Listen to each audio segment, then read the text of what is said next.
He did not cross a border. He went home, and for that the United States called it a war. Black Hawk did not raise an army to conquer territory. He returned with families, with elders, with children, to plant crops on land his people had lived on for generations. What followed was not a battle for dominance, it was a campaign to erase presence. Before this story continues, subscribe to the channel, leave a like to support this documentary, and comment below where you're watching from. Here on Fragments of History, we tell the stories history tried to bury. The Sauk and Mesquaki, often called Fox by American settlers, were not nomads drifting at the edge of the frontier. They were agricultural nations with permanent villages, cultivated fields, and generations of hard-earned knowledge anchored to a specific place. Their center of life lay in the Rock River Valley in what is now Illinois and Wisconsin. Fertile bottomlands, reliable waterways, and trade routes braided into the larger Mississippi world. Their greatest village, Sauk, stood where the Rock meets the Mississippi, near present-day Rock Island, Illinois. It was not a seasonal camp. It was a built community, at its height more than 4,000 people. Longhouses that carried families through winter, storage for surplus corn, and ceremonial grounds where the living remained in contact with ancestors and the land that held them. Agriculture was the base of everything. Women tended large fields of corn, beans, and squash, with techniques refined over centuries. The harvest was steady enough to sustain population and trade. Hunting and fishing mattered, but as extensions of a stable economy, not as its spine. Men took deer, elk, and smaller game in surrounding forests. Rivers offered seasonal abundance. Yet the villages endured in one place because the fields endured. The first sustained American contact came in the late 18th century as traders moved up the Mississippi for furs and profit. The Sauk and Mesquaki dealt with them pragmatically, exchanging pelts for metal tools, cloth, and weapons that offered advantages. But trade did not mean submission. Their food, their stability, their independence still came from their own soil. Then came 1804. A small delegation traveled to St. Louis to address a dispute involving the killing of American settlers. They were not empowered to sell a homeland. They did not represent the full counsels of either people. But William Henry Harrison, territorial governor, recognized an opening and pressed a treaty across the table. On paper, it did not simply settle a criminal matter. It transferred roughly 50 million acres, nearly all Sauk and Mesquaki land east of the Mississippi, spanning parts of Illinois, Wisconsin, and Missouri. In return, $2,234, $50 in goods, and an annuity of $1,000 to be divided between both nations. Measured in acres, it came to almost nothing. An exchange so lopsided it hardly qualifies as a bargain. It reads like a receipt. The signatures did not make it legitimate. Those men had no authority to cede tribal land. That required broad consent through councils and clans. Whether through deception, language barriers, or calculated pressure, the result was the same.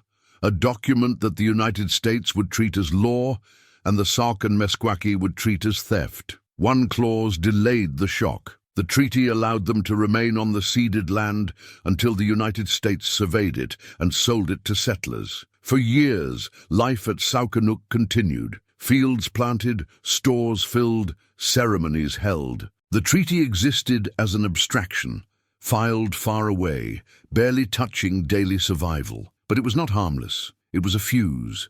The United States now claimed the land as already purchased, ready to be taken whenever convenient. The Sauk and Mesquaki, learning what the treaty contained, rejected it as fraudulent or non-binding. That split in reality, Washington's paperwork versus a people's lived possession, made conflict inevitable. Many leaders denounced the treaty once its terms became clear. Even Keokuk, later known for cooperation with American authorities, argued it was illegitimate and demanded renegotiation. Others ignored it, living where they had always lived, refusing to concede reality to a document. And a growing faction, led by Black Hawk, rejected not only this treaty, but the premise beneath it, that land could be bought, sold, and removed from the living as if it were a trade good. For years, the treaty lingered in legal limbo. Settlement pressure existed, but not yet at full force. The War of 1812 complicated everything, splitting Sauk and Mesquaki loyalties and deepening internal fractures. And while the people endured, the paper remained, waiting for the moment it would be used. By the 1820s, that moment was approaching. Illinois had become a state in 1818. The settler population surged. Speculators looked at the Rock River Valley and saw profit in its soil. And the federal government, increasingly committed to removal as policy, applied the same logic to the old Northwest. West of the Mississippi was where the Sauk and Mesquaki were expected to go, and the Treaty of 1804 would be the justification. But Saukenuk was not a place you simply relocated from. It held generations of labor, homes, storage, cleared fields, orchards, and graveyards. Leaving meant abandoning not only land, but the physical evidence of a people's continuity, the places where grandparents were born, where rituals had been repeated until the ground itself carried memory. And still the United States could point to 1804 and call it settled. The treaty did what it was designed to do. It allowed theft to be framed as purchase and resistance to be framed as lawlessness. It turned the defense of a homeland into a violation of American paperwork, so that when removal came, it could be presented not as aggression, but as enforcement. By 1830, pressure tightened around Saukenuk. Settlers moved in near the village. State and federal officials demanded evacuation. Military threats stopped being implicit. More and more leaders concluded that accommodation, however degrading, was the only way to keep families alive against an expanding power that did not negotiate as an equal. One leader refused to accept that bargain. Black Hawk had fought against the United States in 1812. He distrusted American promises because he had watched them break. He had seen treaties used as weapons, legal language followed by soldiers. To leave Saukenuk to accept that the 1804 signatures could erase generations meant accepting a deeper truth, that indigenous rights existed only when convenient to American ambition. He understood American intentions clearly. He understood the treaty for what it was. But clarity is not protection, and being right about what was happening did not mean he could stop it, only that he could see in advance what resistance would likely cost the people he was trying to hold in place. Black Hawk was born around 1767 near Saukenuk, into a society where leadership was earned through demonstrated ability, not inherited title. His early formation followed the expected path for Sauk men: hunting, discipline, combat training, and raids against rival nations. By his late teens, he had already distinguished himself, gaining respect through courage and tactical judgment that signaled future influence. His first major combat experience came against the Osage, long-standing rivals in disputes over hunting grounds and trade routes. Black Hawk led raids, took part in negotiations, and refined the military instincts that would shape his adult life. But this was conflict governed by indigenous protocols, limited aims, emphasis on personal valor, and outcomes that could be settled through diplomacy, tribute, or withdrawal rather than annihilation. The War of 1812 introduced him to a harsher kind of war. As the United States and Britain fought, indigenous nations across the Great Lakes and Mississippi Valley were forced into decisions: support, neutrality, or desperate balancing between powers. Black Hawk aligned with Tecumseh's vision of pan-indigenous resistance, tied to the British against American expansion. He fought in multiple engagements, seeing moments of tactical success, and then the deeper failure that followed: Britain's abandonment of its indigenous allies when peace was negotiated. The war's end hardened his distrust of every non-indigenous promise. The British spoke of protecting indigenous homelands, then signed away the same territories. American officials spoke of peace, then returned to treaties, pressure, and removal. Tecumseh's effort to unify resistance died with him, leaving individual nations to face American expansion alone. Black Hawk drew a brutal lesson. Alliance and open war both ended in vulnerability. only through different forms of betrayal and defeat. His attachment to Sauk was not merely practical, it was spiritual, identity-defining. This was where his family had lived for generations, where the fields were tended by women whose knowledge passed through teaching and repetition, where the burial grounds held his father and relatives, making the ground itself sacred in ways that could not be moved or rebuilt elsewhere. When Black Hawk spoke about the land, American officials struggled to understand him. He described relationship, not ownership, reciprocal obligation rather than possession. The land sustained the Sauk, but the Sauk also owed the land care, ceremony, respect, and continuity. Leaving Sauk was not abandoning property. It was severing duties and bonds that defined what it meant to be Sauk. His leadership did not fit American ideas of tribal governance. Black Hawk was not a hereditary chief with formal authority to command. He was a war leader whose influence came from personal qualities, courage, tactical skill, persuasive speech, and a reputation for protecting Sauk interests. People followed him because they chose to, because they believed his judgment and motives. That made him strong in moments of crisis and exposed in moments of negotiation. When the Sauk needed military leadership, or a voice that could give shape to resistance, his influence was substantial. But in councils dealing with American officials, he was one voice among many. Leaders who favored accommodation could outvote him. He had no institutional power to prevent agreements he opposed from being signed in the name of the nation. His rejection of removal was absolute. While others argued about practicality or terms, his position stayed simple. The Sauk would not leave Saukenuk voluntarily. The Treaty of 1804 was fraudulent. American claims were illegitimate, and accepting removal meant accepting that indigenous rights existed only as temporary permissions, granted then withdrawn whenever convenient. That absolutism made him a symbol, and it made him politically isolated. By the late 1820s, most Sauk and Mesquaki leadership had concluded that accommodation was the only realistic path. Yokook, Black Hawk's primary rival, argued that fighting the United States was suicidal and that negotiating while any leverage remained was better than being forced out later with nothing. Many agreed, seeing Black Hawk as honorable but impractical. The isolation deepened when most Sauk and Mesquaki relocated across the Mississippi to Iowa in 1829 under intense pressure. Black Hawk and his followers, perhaps 300 to 500 people, remained at Saukenuk, planting crops and insisting they had a right to stay, regardless of treaty claims. They were defying American authority and also the decisions of their own leaders who had accepted removal.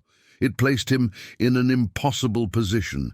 He led a faction committed to resistance, but he had no path to victory. He could not defeat the United States militarily. He could not stop settlers from pressing into disputed land. He could not force the federal government to admit the 1804 treaty was illegitimate, and he could not reunite communities divided by fear, strategy, and exhaustion. What he could do was refuse to let American power turn dispossession into legitimacy, refuse to abandon a place that held ancestors and identity, refuse the premise that indigenous peoples existed only at American sufferance. It was resistance through continued presence, defiance expressed by staying put when disappearance was demanded. By 1832, Black Hawk was around 65, elderly for the era. He had watched American expansion tighten year after year. He had fought wars that failed to stop it. He had seen treaties signed and broken.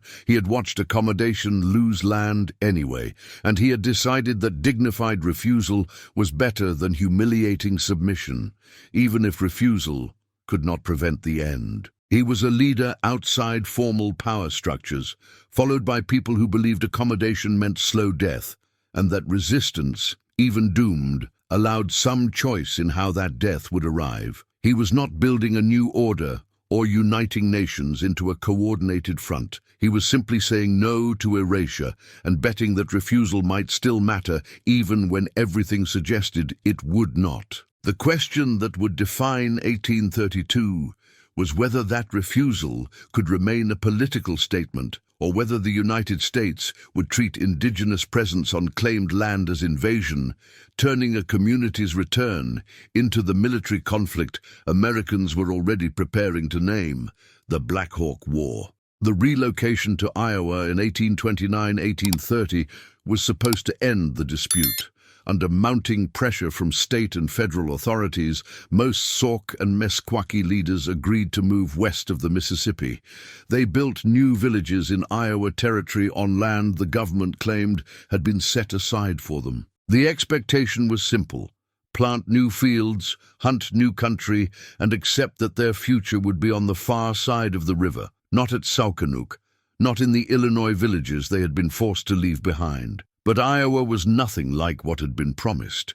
The soil was poorer than the Rock River Valley. The support they had been assured, tools for farming, food to bridge the transition, protection from hostile nations already in the region, either did not arrive or arrived too late and too little. Those who moved in good faith found themselves trying to build a life on unfamiliar ground while facing resource conflict with the Sioux and others who saw them as intruders. Hunger took hold within months. The first harvest was weak. Game was scarce or already claimed. Rations meant to supplement food production came sporadically, in quantities that kept people alive but never secure. By the winter of 1830-31, privation was real, felt most sharply by the elderly and the very young, bodies thinning under a season that did not forgive. The contrast with what they had left behind was not theoretical. Saukenuk's fields had fed generations. Women knew the soil, the weather, the timing, the small adjustments that turned land into survival. The Rock River Valley offered fish, accessible game, and wild plant resources that carried communities through lean stretches. In Iowa, those familiar margins were gone. Centuries of accumulated adaptation had been severed, and no promise from an American agent could replace what had been taken. Black Hawk and his followers had not left. Through 1830 and 1831, they stayed at Saukenuk, planting crops and insisting on their right to remain. Settlers were increasingly unsettled by their presence, yet no immediate military action came to drive them out. The land held an uneasy overlap. Indigenous families and American settlers occupying the same space while living inside completely different definitions of authority, property, and belonging. In April 1832, Black Hawk made the decision that turned resistance into open conflict. He led his followers, about 500 warriors with roughly 1,000 women, children, and elders, back across the Mississippi into the Rock River Valley. They were not raiding. They were not marching to attack towns. They were returning to plant corn. Black Hawk believed that peaceful intent, made visible through agriculture, might allow them to stay without provoking violence. It was a profound misreading of what his return would be allowed to mean. To Black Hawk, this was home, Sauk land regardless of any fraudulent treaty. To settlers, it looked like an armed invasion of property now considered legally American. The distance between those interpretations could not be crossed, and only one of them carried guns, backed by government. Panic spread across northern Illinois and into southwestern Wisconsin. Rumors inflated the size of the band and recast it as a war party thirsting for revenge. Outlying farms were abandoned. Families crowded into fortified towns. Messengers rode hard to capitals demanding protection.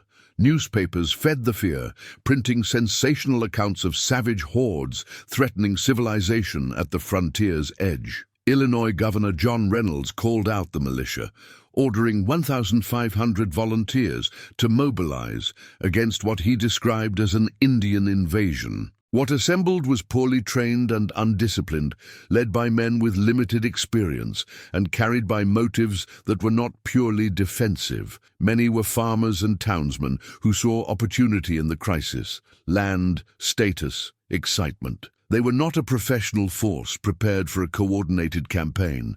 They were an armed crowd expecting a show of force to end the problem. Federal authorities responded with more discipline, but no less clarity of purpose. General Henry Atkinson commanded regular troops and understood the situation was not a simple invasion. Yet his orders were explicit: Black Hawk's band had violated the Treaty of 1804 by returning to ceded land and had to be forced back west. Whatever their intentions, whatever the legitimacy of their claim, the label came quickly. Black Hawk was declared hostile. His followers became enemies of the United States. A return to plant crops was recast as an act of war, and removal by violence became justified as enforcement. The transformation was complete.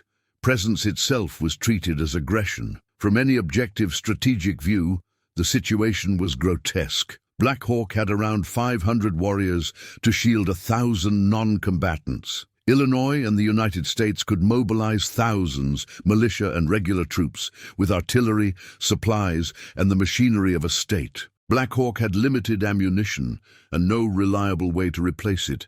He had no allies willing to risk retaliation, and he had no military objective beyond existing where his people had always lived. That imbalance did not prevent conflict. It made the outcome predictable. Black Hawk could not win. The options narrowed to two: surrender, accept removal and punishment, or run, trying to keep children and elders alive while being pursued by men who would read any movement as hostility and any resistance as permission to kill. In early May 1832, tensions snapped into violence. Black Hawk tried to negotiate, sending envoys under white flags to say his people wanted only to plant and meant no harm.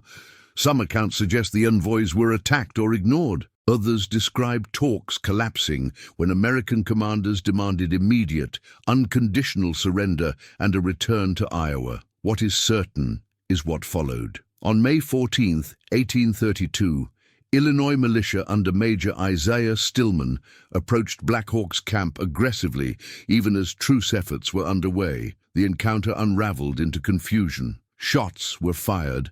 Accounts differ on who fired first. The militia, poorly led and undisciplined, panicked and fled in disorder, despite outnumbering Black Hawk's warriors. Several militiamen were killed. The incident became known as Stillman's Run, remembered as humiliation, men who came expecting an easy intimidation, breaking under fear. After that, there was no way back to a peaceful narrative. Black Hawk could no longer claim his return was untouched by blood. American soldiers were dead, whether in self-defense or in response to aggression. For American authorities, the incident provided what they needed: a justification for total war. Whatever space remained for negotiation collapsed, as both sides recognized that the conflict would end only with Black Hawk's surrender, death, or escape beyond reach. What followed was not war in any conventional sense. Black Hawk was not seeking to conquer territory or destroy settlements. He was trying to protect non-combatants, while searching for a route out, some path that might keep his people alive. The United States was not fighting for survival. It was conducting a punitive campaign to enforce removal through violence and to demonstrate that resistance to dispossession would be crushed, regardless of legitimacy, regardless of cost, regardless of who the bullets reached. The Black Hawk War began not with an indigenous campaign of expansion, but with a refusal to allow indigenous people to exist where they had always lived. And it would continue not as a contest between armies, but as a pursuit, one in which women, children, and elders became part of the hunted, punished for the act of coming home. After Stillman's Run, Black Hawk understood that staying in Illinois was no longer possible. The victory had been an accident of fear and confusion, not a turning point. It destroyed any remaining space for negotiation and ensured that overwhelming force would soon converge on his people. The only option left was flight, moving ahead of militia and regular troops while searching for somewhere, anywhere, that might allow them to live. But this was not a war party moving light and fast. It was a column of refugees, roughly 1,000 women, children, and elders. They carried what they could. They dragged what they couldn't lift. They needed water. They needed rest. Every decision, routes, camps, crossings, had to be shaped around the slowest bodies in the line. They moved north and west, trying to put distance between themselves and the forces gathering behind them. Black Hawk hoped for sanctuary, perhaps British refuge in Canada, perhaps support or safe passage from nearby nations. Neither hope held. The British had no reason to provoke the United States for indigenous refugees. Most neighboring tribes wanted no part of a conflict that would bring American retaliation down on their own villages. Food became critical almost immediately. They had returned to Illinois too late to plant and too early to have anything stored. They carried minimal provisions. Hunting was difficult while moving constantly with a large group that could not stay quiet or concealed. Gathering required time they didn't have. Some livestock traveled with them, but it vanished quickly, consumed faster than anything could replace it. Within weeks, hunger weakened everyone, especially children and elders whose bodies could not endure long marches on near-empty stomachs. Black Hawk tried more than once to end it. He sent delegations under white flags. He tried to communicate through intermediaries, through signs, through whatever channels remained, that his people wanted safe passage to the Mississippi, that they would cross and the conflict would end. Some accounts say these efforts were ignored or attacked. Others suggest commanders dismissed them as deception, convinced he was only buying time. Either way, the result was the same. The pursuit continued, and the possibility of a clean surrender slipped further away. Behind them, the militia came in waves, numerous, poorly coordinated, and unpredictably dangerous. Units from Illinois and Michigan Territory moved with little communication and no steady unity of command. Officers made decisions based on rumor, personal judgment, or local panic. The pursuit was overwhelming in numbers and yet inefficient in execution, quick to threaten, slow to finish, always prone to chaos. The clashes that followed were not battles in any formal sense. They were collisions. Militia units would stumble onto parts of the band, sometimes warriors acting as rear guard, sometimes civilians separated from the main column.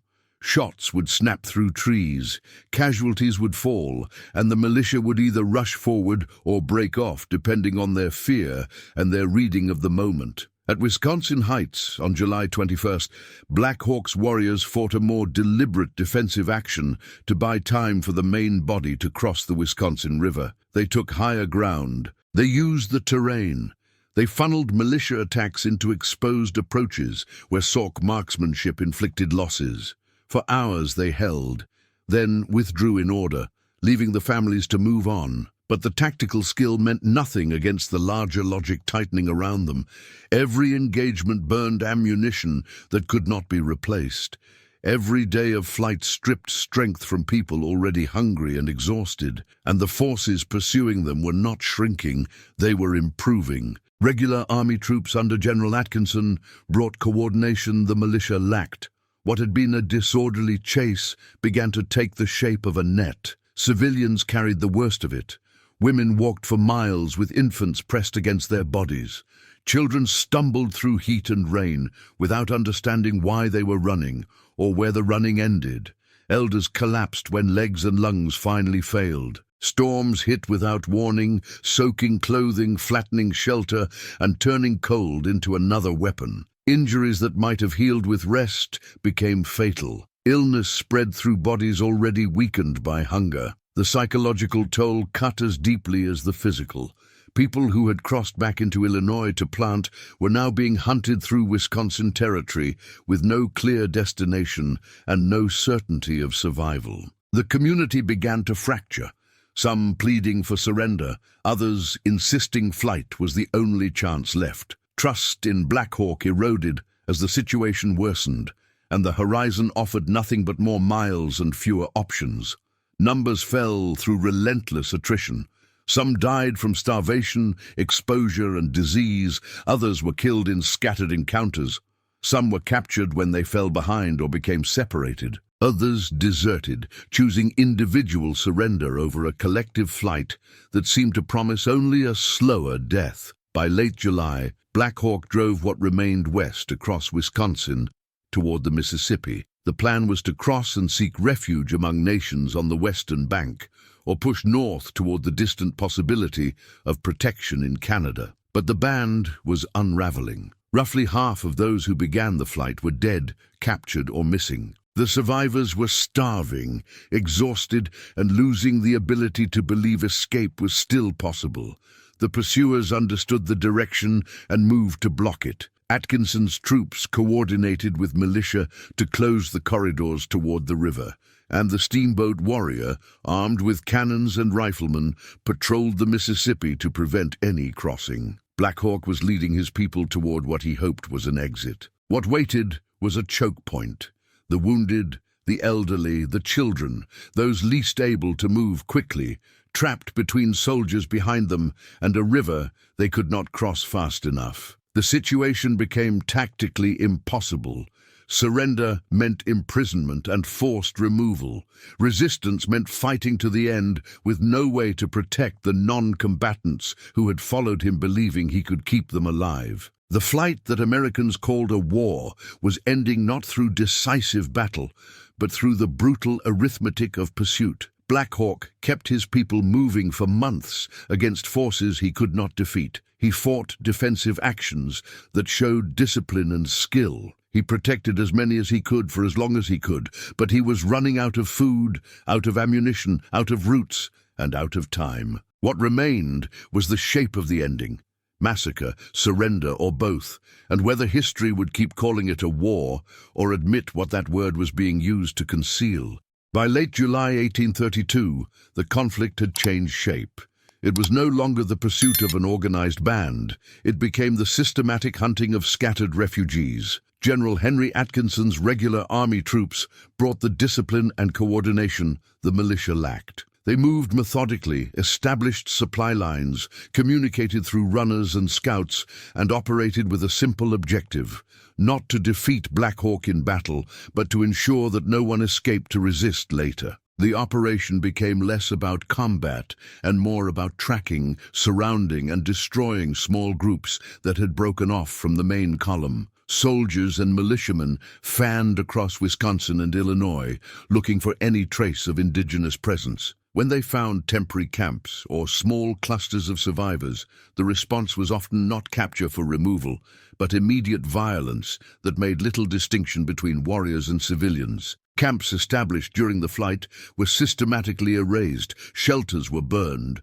food stores were seized, scattered, or destroyed. Anything that could sustain life was stripped away. The logic was deliberate. Deny shelter, deny sustenance, deny the possibility that survivors could rest, regroup, or endure. Turn the landscape itself into a weapon by making survival impossible. Summary executions did not appear all at once. They emerged, were excused, and then became routine. Militia units encountering Sauk or Mesquaki, sometimes warriors, often families or individuals separated from the column, killed rather than took prisoners. Officers justified it as necessity. Prisoners were risks. Captivity was inconvenient. The campaign demanded speed. But the reality was simpler. Killing was easier than guarding captives, and there were no consequences for killing people already declared hostile. Civilians died in numbers that exceeded warrior losses. Women gathering food or tending children were shot when found. Elders who could not run were killed where they stood. Children watched parents fall and were sometimes killed alongside them, sometimes seized and carried off to be distributed among settlers or forced into servitude. The boundary between combatant and non-combatant, so often invoked in the language of civilized war, barely existed in practice. The scattering of Black Hawk's people made coordinated resistance impossible. Warriors who might have formed an effective defense were separated by miles, each trying to shield a different cluster of civilians or simply to survive. When they encountered American forces, the engagements were brief and one-sided. A handful of men with limited ammunition against larger, better supplied units that could call in reinforcements. The outcome was rarely in doubt. The only uncertainty was whether they would be killed on the spot or captured and executed later. Scarcity defined every hour. There was no food except what could be taken quickly while moving. Water sources were watched or too dangerous to reach. Ammunition ran out, which meant even hunting became impossible when game appeared. Clothing degraded into rags, feet split, bodies thinned. People were driven to the most desperate measures, eating bark, swallowing insects, drinking contaminated water because clean sources were out of reach. The psychological state of the survivors bent toward collapse. They had fled for months, believing Black Hawk's leadership might still produce an exit. Now they were scattered, starving, and watching family members die while being hunted by forces that showed no mercy. Some tried to surrender alone, hoping separation from Black Hawk might buy humane treatment. Others simply stopped. They sat down and waited to die rather than keep moving through a landscape that offered only longer suffering. Panic was constant and rational. Every sound could be scouts. Every shadow could be the start of gunfire. Hypervigilance replaced sleep. Rest became impossible except in brief moments of total exhaustion. Under that pressure, the ability to think clearly eroded. Even small decisions, where to move, where to drink, when to stop, became lethal calculations made by minds already breaking. There were no coherent strategic objectives beyond eliminating Black Hawk's band. There was no territorial prize. The land had already been claimed. There was no defensive purpose. These refugees posed no meaningful threat to American settlements or military installations. There was no political resolution. Surrender offers were ignored or met with demands for unconditional submission. The campaign existed to demonstrate that resistance to removal would be crushed, regardless of its legitimacy, regardless of its scale, regardless of who paid the price. And the paperwork tried to hide what the field made obvious. Officers filed reports describing engagements and hostile encounters, when the reality was often armed men shooting starving people. Militiamen wrote letters home about battles when what they had done was kill those too weak to run. Newspapers printed accounts of American prowess against savage resistance, recasting a hunt as a war to make it sound clean. Dehumanization made it possible. If those being killed were recognized as families trying to survive, as elders who had never raised weapons, as children guilty only of being born Sauk, the moral weight might have crushed some of the men pulling triggers. But if everyone could be labeled hostile, if age, gender, and behavior no longer mattered, then killing became military action instead of what it was. By early August, Black Hawk's followers may have been reduced to around 500 people, scattered across miles without coordination or shared leadership, each small group trying to reach the Mississippi, where crossing still held some thin, impossible hope. The forces hunting them numbered in the thousands, well supplied, operating with clear intent. Prevent any crossing, eliminate resistance by any means. By then, this had long stopped resembling war in any meaningful sense. It was state power expressed as pursuit, removal enforced through violence, and precedent established through blood, that indigenous people who resisted dispossession would face extermination disguised as campaign, and the worst was still ahead. The survivors were converging on the Mississippi at a place called Bad Axe. There, the river's width and American forces on shore and on armed vessels would seal them into a trap. What happened next would be recorded as a battle, but it would be something else, the final stage of a hunt, ending with almost no one left alive. On August 1st, 1832, what remained of Black Hawk's band reached the Mississippi River near the mouth of the Bad Axe River in present-day Wisconsin. They arrived exhausted, starving, and cornered. About 500 people had survived the months of flight. Perhaps 150 warriors still capable of fighting, and roughly 350 women, children, and elders. Only one objective remained: cross the Mississippi and get beyond the forces that had hunted them for weeks. Here, the river was almost a mile wide. The current ran hard. There was no easy ford, no safe channel. The refugees had little material to build rafts or canoes. Many could not swim. Even under ideal conditions, the crossing would take hours, and nothing about this was ideal. The steamboat warrior patrolled the water with cannons and riflemen to prevent any escape. Behind them, General Atkinson's forces were closing in, tightening the trap from the landward side. Black Hawk's leaders understood the situation for what it was: hopeless. They tried one final surrender. Emissaries moved toward the warrior under white flags, offering to give up if their people would be treated humanely. The captain either did not understand or chose to treat it as delay. The warrior opened fire, cannon and rifles, killing some of the negotiators and making the terms unmistakable. There would be no accepted surrender.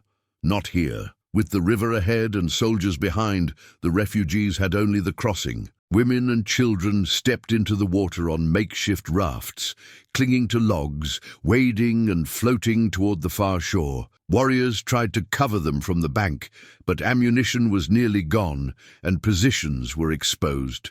The warrior fired methodically into bodies in the water and along the shoreline, turning the crossing into a killing zone where survival depended less on skill than on chance. The next day, at dawn on August 2nd, Atkinson's forces struck the main camp as families prepared to cross. The attack was coordinated and overwhelming.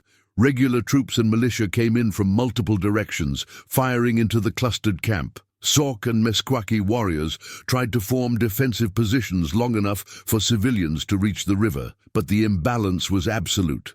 Outnumbered, outgunned, and running out of ammunition in minutes that could not be replaced. What followed was not a battle in any meaningful sense.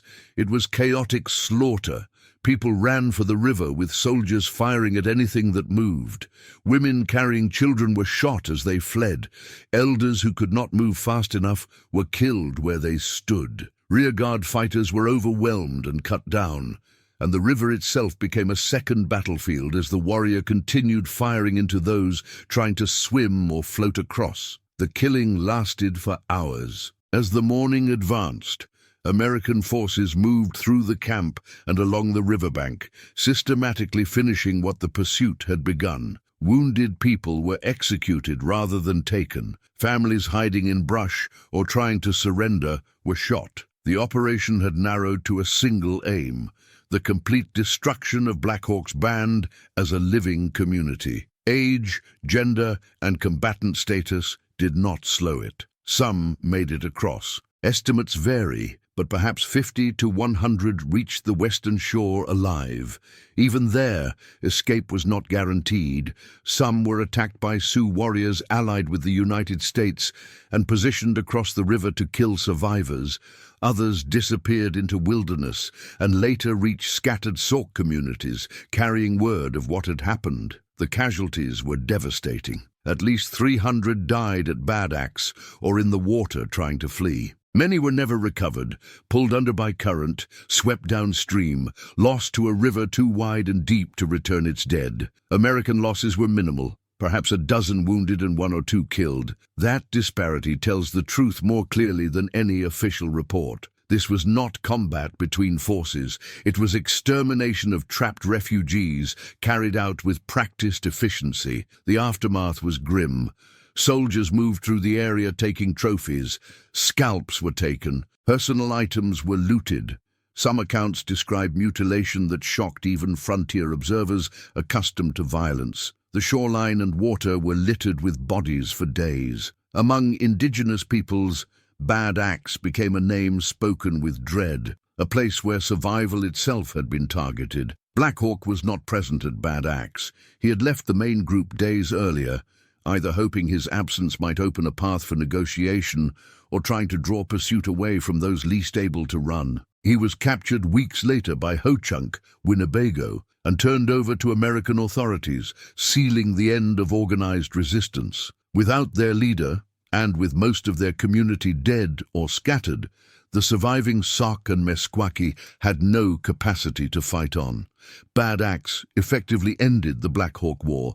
There would be no more engagements because there was no force left to engage. The people who crossed back into Illinois in April 1832, hoping to plant crops, were now dead, imprisoned, or scattered beyond recovery. The war lasted roughly 3 months and accomplished its purpose: the removal of indigenous presence from land settlers wanted, and a demonstration that resistance would be answered with overwhelming violence. American commanders declared victory. Political leaders framed Bad Axe as a successful operation against hostiles. Newspapers celebrated the defeat of Black Hawk's warriors and the protection of frontier settlements.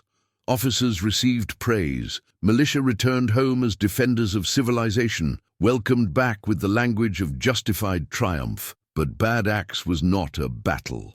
It was a massacre, mostly women, children and elders, shot while trying to cross a river after months of flight and starvation. The men killed as warriors were trying to hold back a force long enough for families to survive. Many attempted surrender and were met with cannon fire. The carneficina, the butchery, was quickly forgotten or deliberately buried under military language that turned killing into combat, refugees into enemies, and a trapped crossing into an engagement. Bad Axe did not become a national wound. It remained a line in reports, a brief mention in histories of expansion, and then a silence, except for those who could not afford silence. For the Sauk and Mesquaki, Bad Axe became a trauma carried forward. It marked the point where a community was destroyed, where return was answered with extermination, where the United States demonstrated what removal meant when met with refusal. The memory endured because the consequences endured, carried by survivors and descendants who knew what happened and what it revealed. And Black Hawk, captured, displayed, released to die far from the land that had defined him, would spend his final years with the knowledge that his attempt to protect his people ended at Bad Axe. Bodies in the Mississippi, survivors scattered, and a community destroyed so thoroughly that even its memory would be contested by the nation that killed it. Black Hawk was captured on August 27, 1832, by Ho-Chunk warriors allied with the United States and promised rewards for turning in the fugitive leader. He had been traveling with a small group, trying to reach Ojibwe territory, where he hoped sanctuary might still exist. Exhausted, without resources and recognizing that further flight would change nothing, he surrendered when confronted. The man who had defied American authority for months was now a prisoner, and his capture was treated as the official end of the conflict. But the chains were only the beginning of a different kind of defeat. President Andrew Jackson and military authorities understood that Black Hawk had become a symbol of indigenous resistance, of the limits of American control, of the dangerous idea that removal could be opposed. His capture had to be turned into spectacle, not just victory, but dominance. Not just a defeated leader, but a conquered curiosity. Black Hawk was first imprisoned at Jefferson Barracks in Missouri with other captured Sauk leaders. The conditions were harsh but ordinary by military prison standards. He was chained, denied adequate food, kept under tight control, and separated from what remained of his people. It was not the end point. It was preparation. In 1833, he was taken east under military escort on what American officials described as a goodwill tour, meant, they claimed, to show him the power and benevolence of the United States. The route ran through major cities: St. Louis, Louisville, Baltimore, Philadelphia, New York, Washington. At each stop, he was displayed to crowds who came to see the man whose name they had read in headlines, the chief of the recent Indian War. The crowds were enormous. In Philadelphia, thousands gathered. In New York, he was paraded through streets as spectators pressed close to study him, a living trophy, an exotic remnant of frontier conflict. To many, he was not a human being carrying grief and loss. He was entertainment, a proof of conquest, a glimpse of resistance rendered safe. He was required to meet officials and speak through interpreters. He spoke with dignity about his people's grievances, the fraudulent Treaty of 1804, the insistence that returning to Saukenuk was not rebellion, but the exercise of legitimate rights. His words were coherent, measured, and futile. Officials listened politely. Newspapers reported his speeches as curious examples of savage eloquence. The substance, land, theft, treaty violation, was treated as a story, not as a claim. The humiliation was deliberate and complete. He was shown industrial cities, large populations, and the machinery of American power. Demonstrations meant to imprint one lesson: resistance is pointless. In public, he was handled with a kind of courtesy, yet always as a defeated enemy, a spectacle that validated American dominance. He was kept away from his people, cut off from the community he had tried to protect, forced to perform the role assigned to him: pacified Indian, conquered leader, living evidence that the frontier could be subdued. In Washington, he met President Jackson. two old men who had spent their lives in war. Jackson had built his political career on Indian removal and military victories against indigenous resistance. Black Hawk had spent decades resisting American expansion. They spoke briefly through interpreters.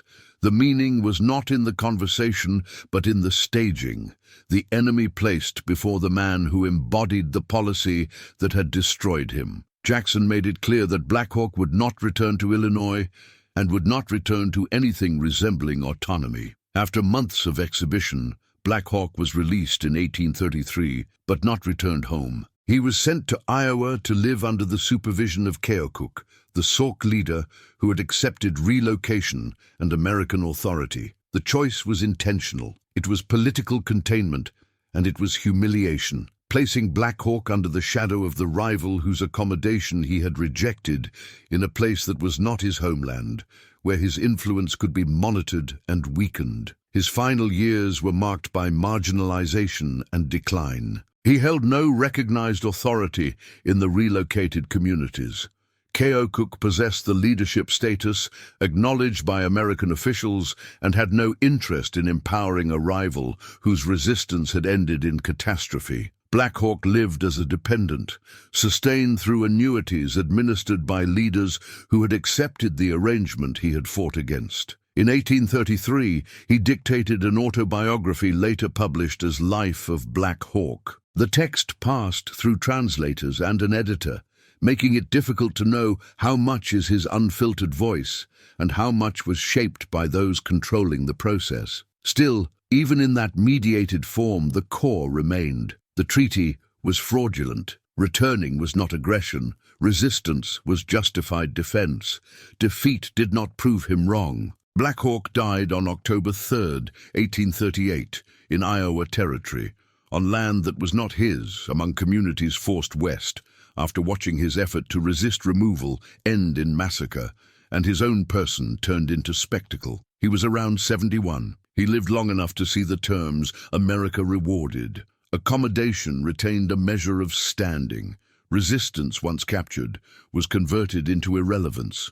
His death drew little attention in American newspapers. The famous warrior who had once pulled crowds was now a brief notice, if that. He was buried in Iowa, far from Sokonuk and the Rock River Valley, the places that had formed him and the places that had driven his refusal. Even in death, he could not go home. Then even the grave was taken from him. Shortly after burial, his body was dug up and the skeleton removed. It was eventually displayed in a museum in Burlington, Iowa, as a curiosity for paying visitors. His remains converted into property, arranged as evidence of a vanished people. The skeleton was later lost in a museum fire in 1855, erasing even the possibility of respectful reburial.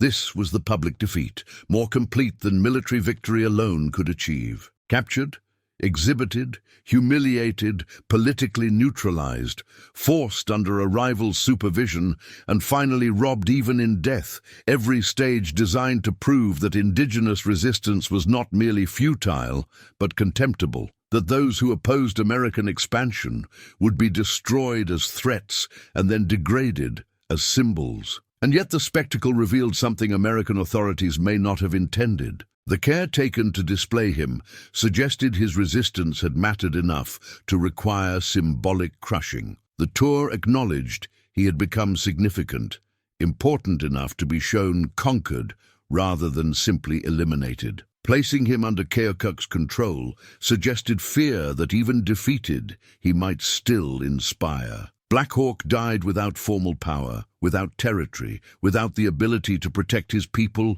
or preserve their homeland. But he died, having forced the truth into view, that military superiority does not make dispossession legitimate, and that some leaders would choose refusal over accommodation even when refusal promised only defeat. Whether that choice carried meaning or only prolonged suffering was a question left behind, heavy enough to outlast him. The Black Hawk War was not a war in any meaningful military sense. Wars imply opposing forces with strategic objectives, territorial contests between powers with comparable capabilities, or ideological conflicts where both sides seek to impose a vision through organized violence. The Black Hawk War was none of that. It was armed removal, military force used to erase indigenous presence from land American settlers wanted, justified through legal fictions and narrated as war to disguise what it actually was. Black Hawk led roughly 500 warriors and about 1,000 non-combatants back across the Mississippi to plant crops at their traditional village. The United States mobilized thousands of soldiers and militiamen, backed by artillery, cavalry, and armed vessels, to hunt that community across hundreds of miles until most were dead. Calling it a war granted legitimacy to what was, in practice, an extermination campaign against civilians whose offense was returning home. It also served as a colonial warning broadcast to every other nation watching American expansion advance. Accommodation was the only acceptable response to removal demands. Leaders who resisted, like Black Hawk, would be hunted, their communities shattered, survivors dispersed or imprisoned. Leaders who accommodated, like Keokuk, would retain a narrow space of recognized authority, enough to manage survival within constraints set by American policy. The message was not subtle. It was submission or annihilation, and Black Hawk's defeat was meant to make that choice unmistakable. Bad acts and the weeks of systematic hunting were not aberrations, nor simply the excesses of undisciplined militia.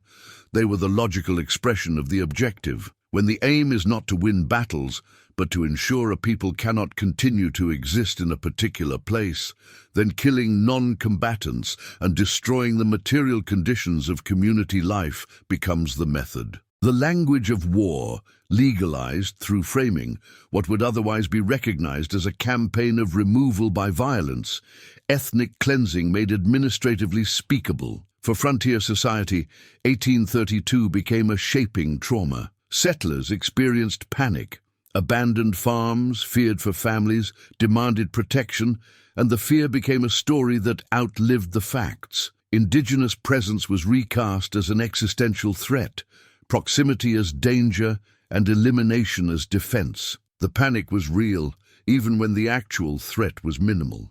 And that panic hardened into justification for violence that far exceeded any reasonable protective response. The conflict also established a repeatable model that would be used again and again. Frame indigenous presence as invasion, mobilize force disproportionate to any threat, reject negotiation or treat surrender as deception, pursue until organized resistance collapses, kill civilians alongside warriors so communities cannot reform, display captured leaders as proof of defeated savagery, then record the entire process as victory in war rather than as what it was, the systematic destruction of people whose land was desired by those with greater political and military power. The consequences for the Sauk and Mesquaki were catastrophic. Survivors were scattered across Iowa, Kansas, Oklahoma, removed from the political and geographic center that had anchored them. Traditional territories were seized and opened rapidly to settlement. Political structures were broken or subordinated to American administration. Cultural practices were targeted by mission and policy. Population declined through disease, poverty, and the slow, crushing pressure that follows dispossession and forced relocation. And the historical record was shaped to blur the truth. Newspapers cast Stillman's Run as savage attack rather than militia collapse. Military reports described bad acts as an engagement rather than people trapped against a river being shot. Later histories called Black Hawk a rebel instead of what he was, a leader trying to return home with a community. Language created distance.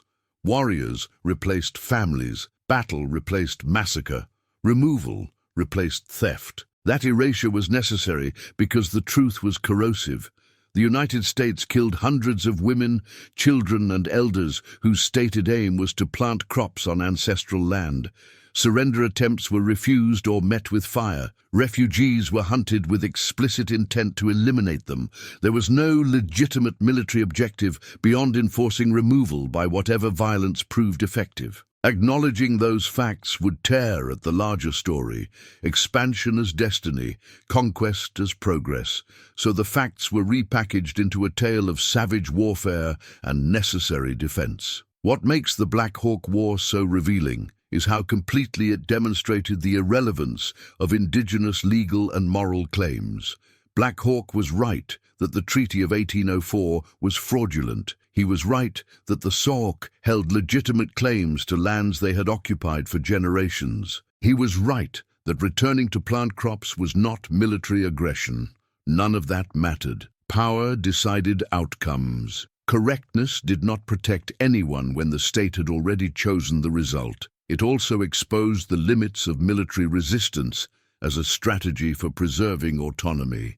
Black Hawk's tactical skill was real. His warriors fought effectively, executed fighting retreats, and won engagements that impressed even enemies.